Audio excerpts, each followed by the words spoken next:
Well, what do we have here? Huh. Let's go investigate a little bit.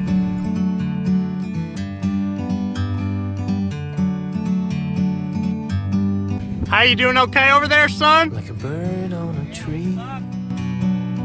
What seems to be the problem, son? I'm just sitting here. No traction.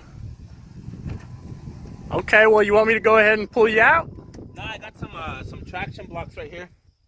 Got some traction blocks right here. Just gonna put them underneath. No, I don't need help.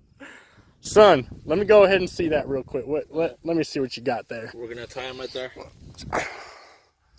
The heck did you do to my Son, blocks? those aren't traction blocks. I need some of those so I can put them under my wheel. Look how bad I'm stuck.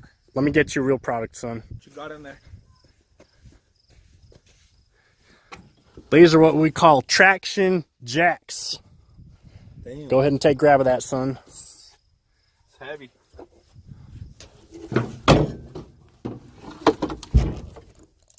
These will get you anything out of it up to a zombie apocalypse if you use them correctly.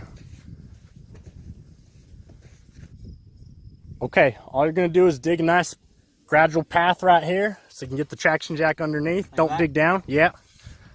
Nice and gradual.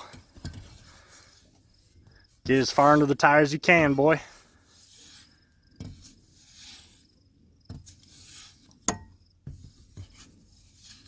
Like this? Doing a great job, son. All right, go ahead and put it under the tire, son. This thing is pretty heavy. Make sure you get it nice and deep under there so it's in contact. There you go. Looks good. Make sure you get the other side. What's this rope for? Is it a bobsled or what? No, if you go ahead and get that stuck under the sand, you don't want to be digging for it or you don't want to lose it, so you can pull it right out. It's a leash rope. It's pretty nice, pretty sturdy. All right. We're set to try your traction jack. Go ahead and give it a go, son. All right. Let's check these out.